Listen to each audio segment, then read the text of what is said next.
Today we're going to talk to you about RFIs. RFIs are an extremely important part of the construction process. They can help solve problems with drawings, specifications, or any unforeseen issues that may arise on the construction site. It is very important to know how to properly write an RFI, what to say, what to include, and who to send it to.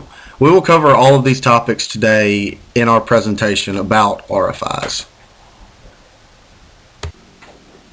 There are many causes for RFIs on a construction site, but the main ones are conflicts on the drawings, missing items on the drawings, errors on the drawings, or clarification of something in the drawings or specifications. So once you begin an RFI, make sure there's an actual need for it.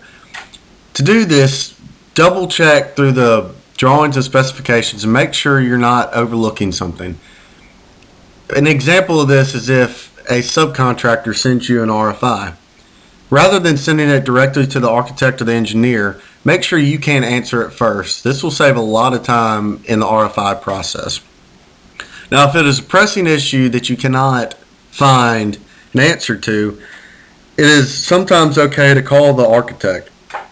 This will expedite the process, and you can follow up with a confirming RFI after the fact. Another important step in the RFI process is making sure you keep a log or a database of all RFIs on your job. An example of this is shown below. A lot of companies have their own way of doing this or their own program to use. The example below is what McCarthy Building Companies uses. It logs all the RFIs from the job and shows their status as well as a description.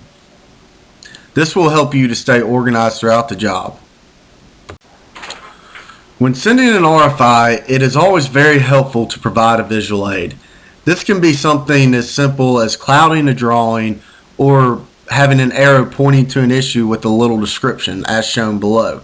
This will help the architect or the engineer better understand exactly what you're referring to and can help expedite the RFI process. When writing an RFI, there are three things you want to focus on including.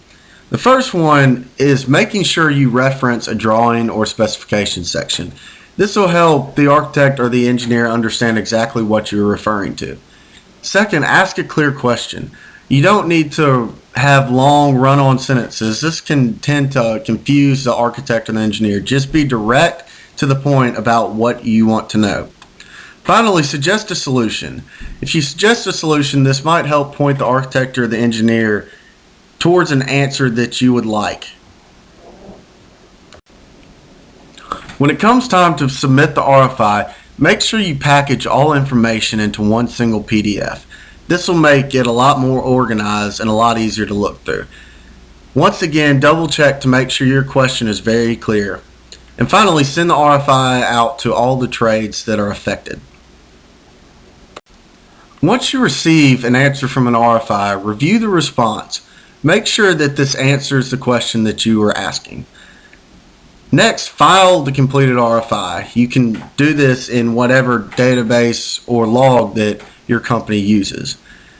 Afterwards, once it is all filed and submitted, attach the response to the RFI and send it out to all trades that are affected by this specific RFI.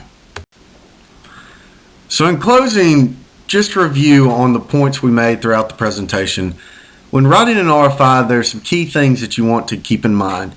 Make sure there's a need for an RFI. There's no need to send out an RFI to an architect or an engineer for a question that you can answer yourself. Next, include a visual aid. Visual aids will help clarify and expedite the RFI process. When sending the RFI, make sure your question is clear and it also requires a clear answer. And finally, when sending the RFI out, you want to make sure you send it to all parties involved. And also make sure that the RFI actually answered the question that you were asking.